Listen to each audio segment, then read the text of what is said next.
Les causes des migrations de masse que l'Europe subit depuis 2011 sont toujours habilement dissimulées par le système et présentées comme inévitables par la propagande multiculturelle.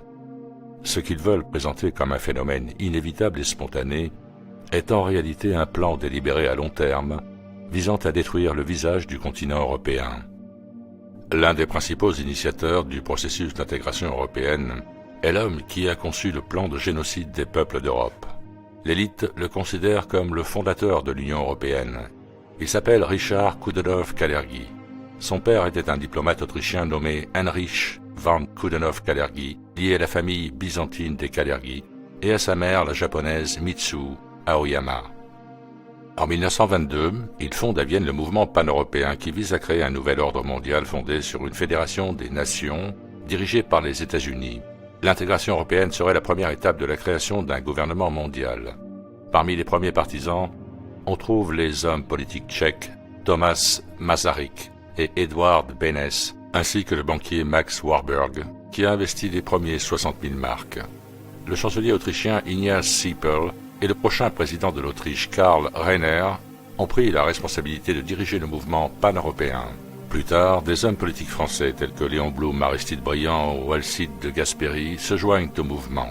Avec la montée du fascisme en Europe, le projet a été suspendu, mais après la Seconde Guerre mondiale, grâce au soutien de Winston Churchill, de la loge maçonnique juive Peanut Bray et de grands journaux comme le New York Times, le plan a été accepté par le gouvernement des États-Unis.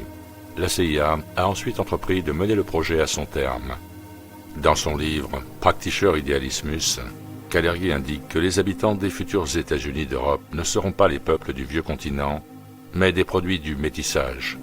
Il affirme clairement que les peuples d'Europe devraient se métisser avec les Asiatiques et les races de couleur, créant ainsi un troupeau multinational sans qualité et facilement contrôlable par l'élite dirigeante.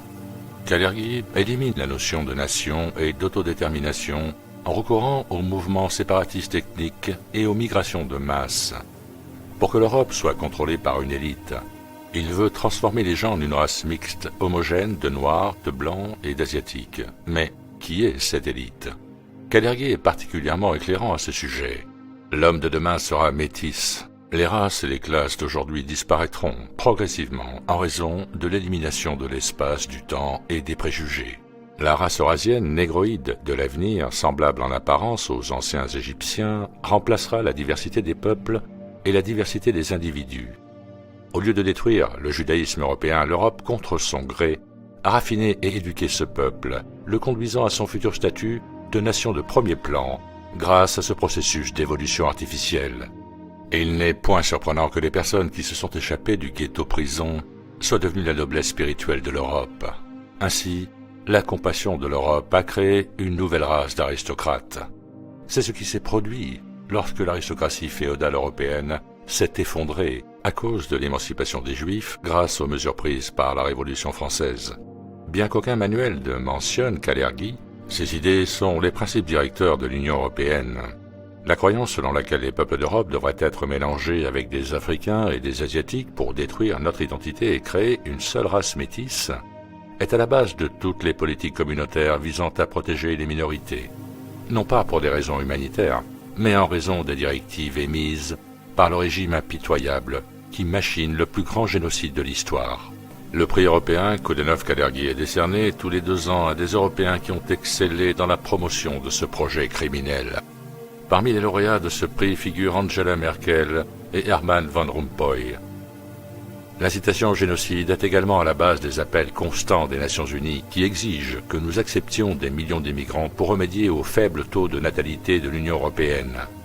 Selon un rapport publié en janvier 2000 dans la revue Population Division des Nations Unies à New York sous le titre « Immigration de remplacement, une solution à la population déclinante et vieillissante », l'Europe aura besoin de 159 millions d'immigrés d'ici 2025. On se demande comment on peut estimer l'immigration avec une telle précision s'il ne s'agit pas d'un plan prémédité.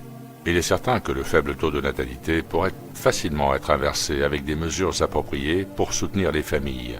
Il est tout aussi clair que ce n'est pas l'apport de gènes étrangers qui protège notre patrimoine génétique, mais c'est celui qui permet leur disparition.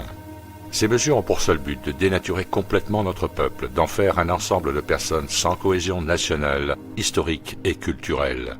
En bref, les politiques du plan Kalergi étaient et sont toujours à la base des politiques gouvernementales officielles visant au génocide des peuples d'Europe par le biais de l'immigration de masse. Brock Ishlom, ancien directeur de l'Organisation mondiale de la santé, a déclaré « Ce que les gens doivent faire partout, c'est limiter les taux de natalité et promouvoir les mariages mixtes, entre parenthèses entre différentes races. Ceci afin de créer une seule race dans un monde qui sera dirigé par une autorité centrale. » Si nous regardons tout autour de nous, le plan Kalergi semble se réaliser pleinement. Nous sommes confrontés à la fusion de l'Europe avec le tiers-monde. Le fléau des mariages interraciaux produit chaque année des milliers de jeunes métis, les enfants de Kalergi.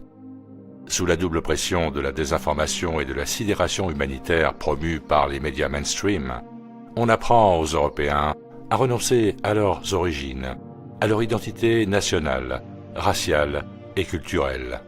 Les serviteurs de la mondialisation tentent de nous convaincre que renier notre identité est un acte progressiste et humanitaire, que le racisme est une erreur.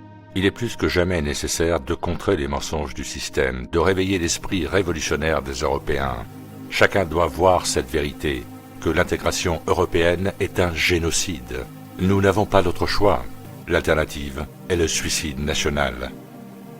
Voilà les amis, je vous recommande de regarder cette vidéo si ce n'est pas déjà fait, publiée par ITV en 2018, qui montre concrètement l'implacable logique démographique du plan Kalergi. Vous trouverez le lien en description. Merci de votre attention, portez-vous bien et à très bientôt sur ITV.